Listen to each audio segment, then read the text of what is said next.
Bien, buenas noches. Siendo las 9:17, empezamos este live de por qué es importante hablar de la muerte antes de la muerte. Bienvenidos a este espacio donde comparto información sobre resignificar la muerte y el morir y sobre cómo aprender a tener una vida más plena y más significativa. Para quienes no me conocen, mi nombre es Saida Villarraga, yo soy psicóloga de profesión y de corazón. Tengo formación en tanatología, que es la ciencia de la muerte y del morir, en psicología positiva, que es la ciencia de la felicidad, y en psicología transpersonal, entre otras. Entonces, en esta noche vamos a hablar de ese tema que para muchos puede parecer curioso, pero cómo hablar de la muerte antes de la muerte y por qué es importante, no solo el por qué, sino el para qué. Bien, lo primero que te puedo decir es que vamos a hablar de algunos datos, de algunas historias y de cómo esto puede impactar en diferentes áreas de la vida y por qué es la motivación para compartir este tema.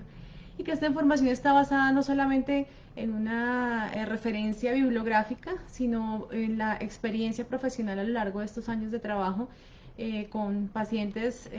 y con personas en proceso de duelo, con personas en estados terminales o ante situaciones inminentes de su propia muerte o ante personas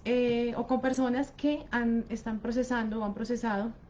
el momento de su duelo. Y de palabras de boca de ellos mismos, tenemos estos enunciados de cómo hubiera sido importante conocer esta información antes, de doctora, qué bueno que alguien nos hubiera hablado de esto anticipadamente, hubiera vivido mi vida de una manera muy diferente, cuánto dolor me hubiera ahorrado o cuánto sufrimiento hubiera podido haberme evitado. Sin negar en ningún momento que hay una cuota de dolor y un impacto emocional que es innato a esta situación de las pérdidas y de la muerte misma. También sería antinatural no sentir nada y no tener esta cuota de dolor. Nos estamos refiriendo es a el sufrimiento, a la experiencia del sufrimiento que podemos evitar y que tenemos las herramientas para hacerlo. Entonces también sería inhumano y antiético, teniendo esta información, no compartirlo, no socializarlo, no tratar de viralizarlo en el sentido de que fuera una información que hiciera parte de nuestra educación emocional y de esta manera prevenir pues parte de estas situaciones en el momento de la muerte o alrededor de la muerte. Bien, ¿por qué hablar de la muerte y de esta prevención en cuanto a la muerte? Es porque innegablemente va a ser un momento que todos los seres humanos tenemos que vivir, o sea, no hay forma de evitarlo. Y si ante un momento inevitable de la vida podemos prepararnos, tener algunas herramientas, haber generado una conciencia, haber desarrollado unas habilidades, unas estrategias emocionales, pues vamos a poderlo transitar mejor. Es como cuando vamos a nadar por primera vez o vamos a hablar en público por primera vez. Si tenemos un conocimiento anticipado de eso, pues vamos a tener algunas herramientas para poderlo transitar mejor, ¿verdad? Y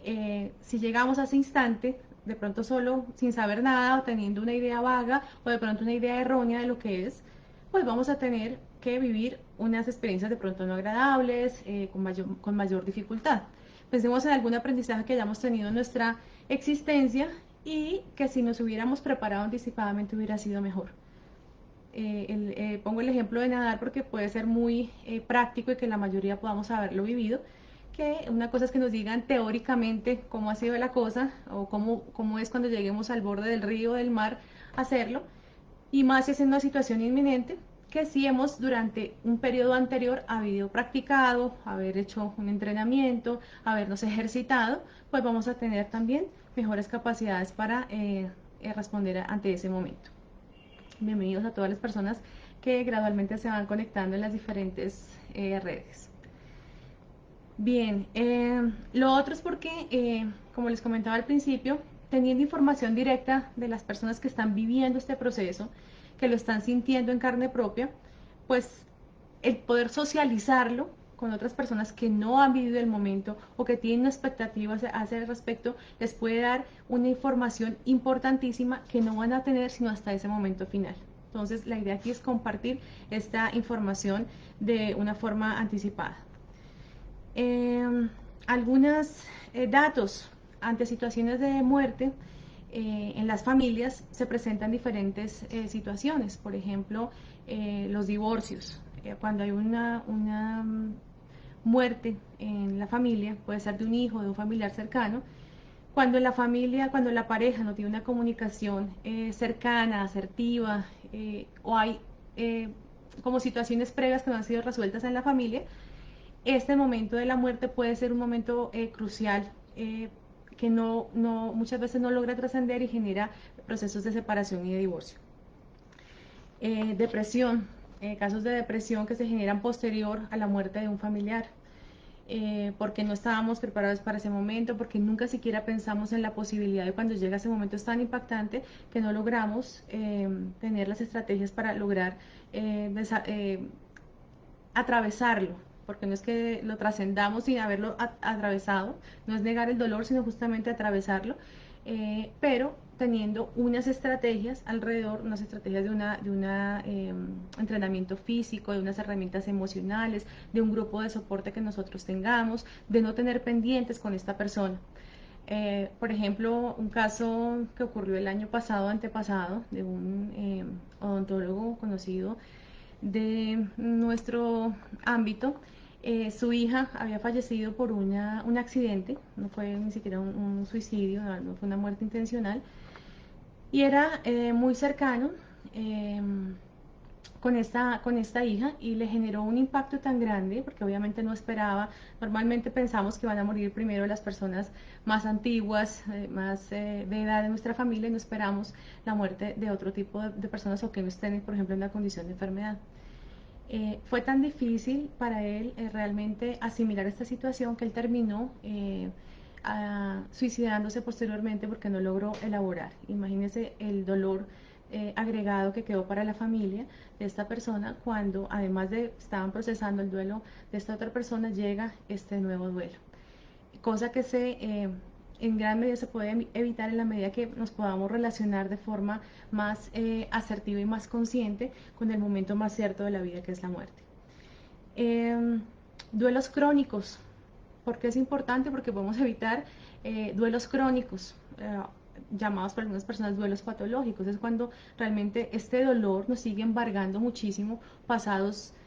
meses, incluso años, incluso décadas. He escuchado, he tenido personas en consulta que no han elaborado duelos de hace varias décadas y que vivieron gran parte de su vida con este dolor a cuestas. Entonces, también el poder hablar anticipadamente, prepararnos, nos ayuda a elaborar mejor nuestros duelos.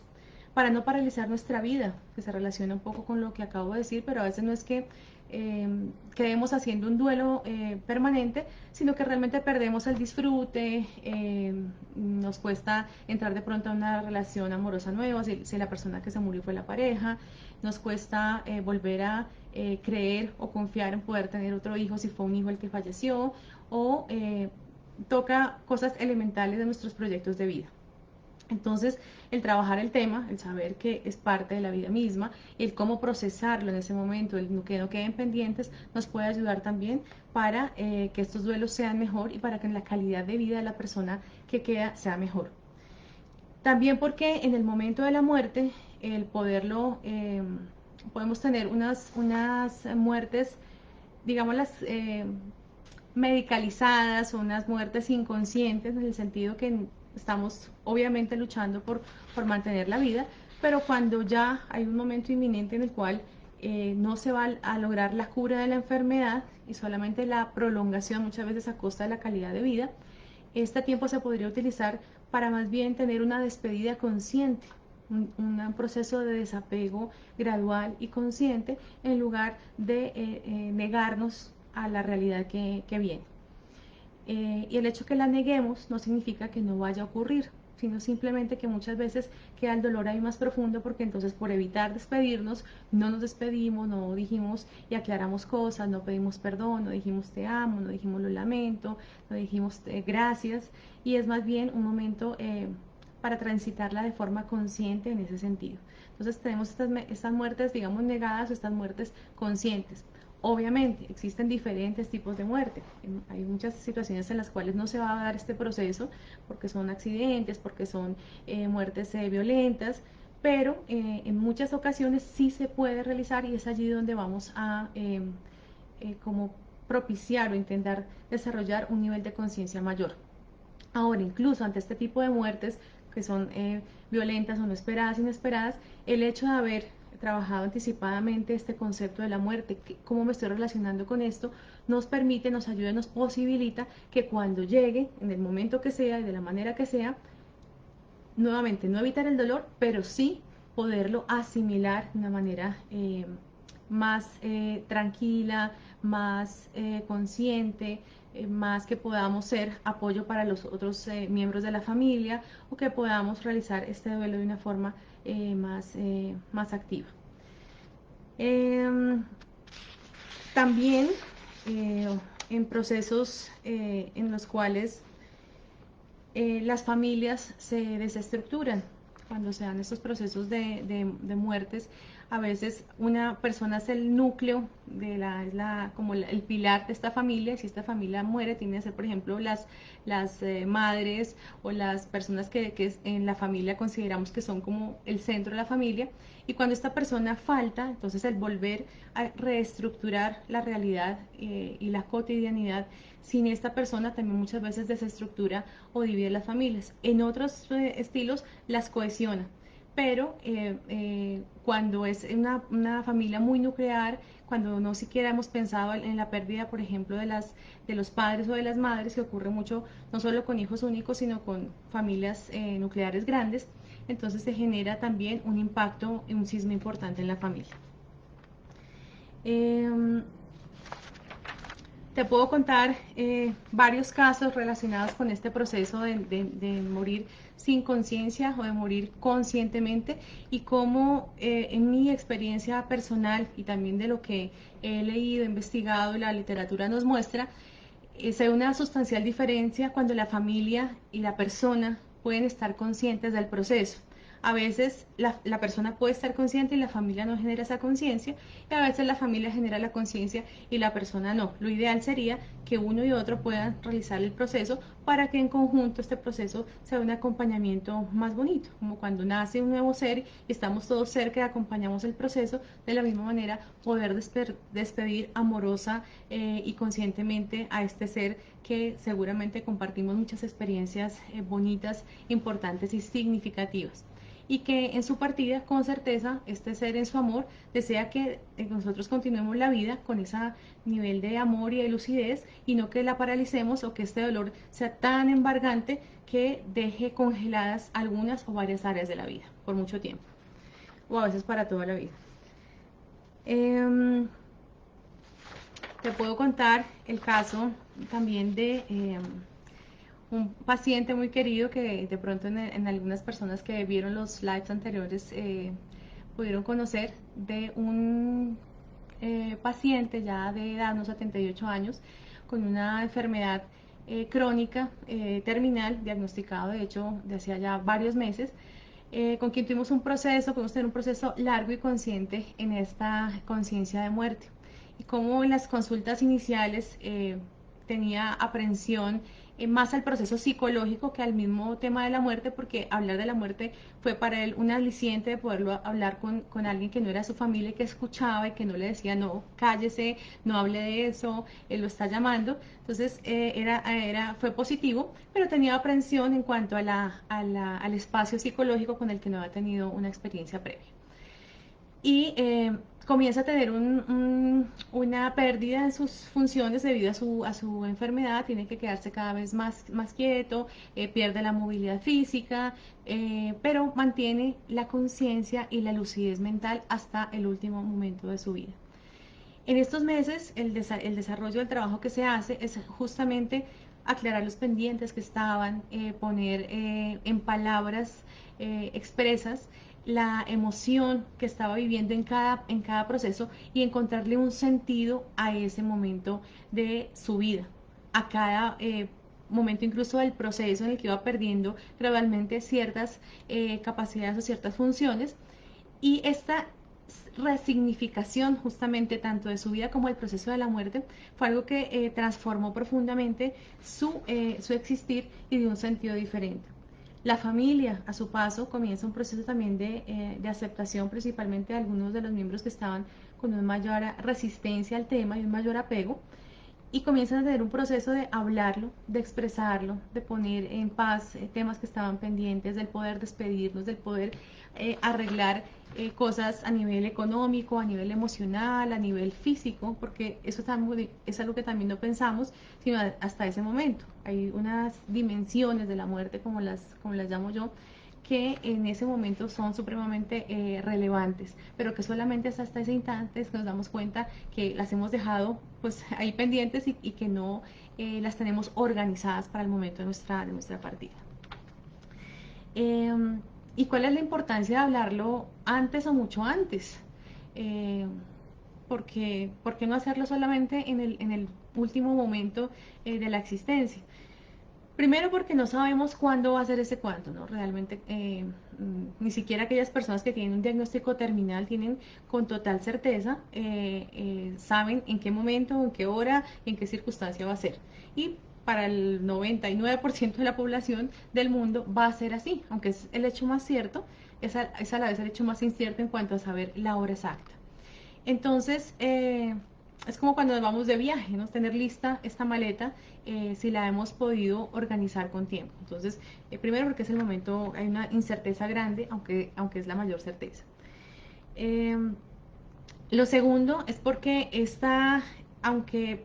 si lo comenzamos a practicar con tiempo, el hecho de pensar, el desapegarnos, el saber cuáles son nuestras resistencias, eh, recordemos también que la muerte se relaciona, la forma como nos relacionamos con la muerte se relaciona en la forma como afrontamos nuestras pérdidas en la cotidianidad, los cierres de las relaciones, los cambios de trabajo, el cambio de ciudad, un cambio de una parte física, una operación, una cirugía, se relaciona con diferentes situaciones de pérdida. Por eso tenemos una aprensión mayor con la muerte como una gran pérdida y no como un hecho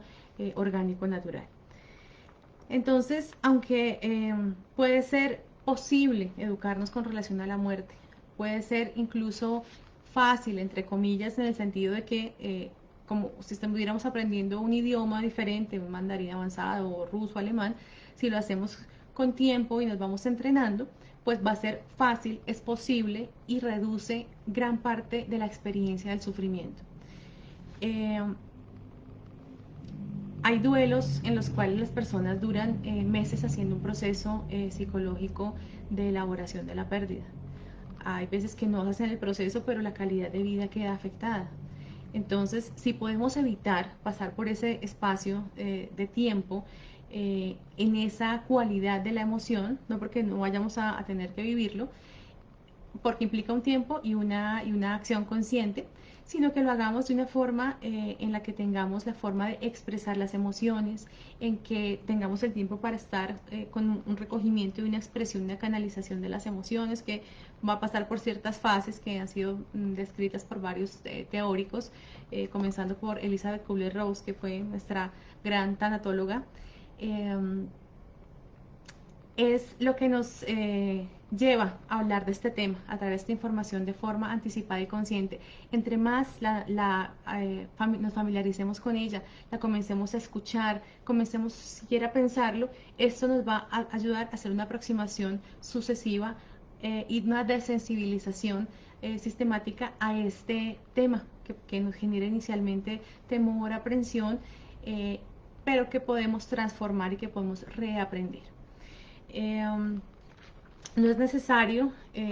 vivir una experiencia del sufrimiento tan fuerte o tener un miedo anticipatorio tan grande y podemos incrementar la calidad de vida, que es lo otro paradójico y curioso que sucede al vivir esta experiencia de la conciencia de muerte, del desarrollo de la conciencia de muerte. Y es que cuando comenzamos a hablar de la muerte, en vez de generar tristeza, de generar ansiedad, de generar preocupación, si sabemos hacerlo obviamente de una forma estructurada y amorosa como la que deseo mostrar para ustedes, eh, es que genera un incremento en la calidad de vida. Es muy curioso que varias de las personas que han realizado el proceso, han tomado los cursos donde desarrollamos este proceso de la conciencia de muerte, lo que dicen todos es que se conectan con la vida, que curiosamente saben y tienen conciencia de esa finitud de su existencia y de sus seres queridos, pero se conectan mucho más con el disfrute de la vida, con la gratitud. Hay como un despertar espiritual o de conciencia, como queramos llamarlo, que los conecta mucho más con la vida. Comienzan a activar áreas de su vida que estaban quietas, comienzan a tener menos miedo de hacer cosas o de vivir la vida que no es su vida, que está relacionado con los arrepentimientos más comunes al momento de la muerte. Entonces, ¿por qué es importante hablar de la muerte? Porque nos ayuda a transitar de mejor manera nuestra muerte y la de nuestros seres queridos.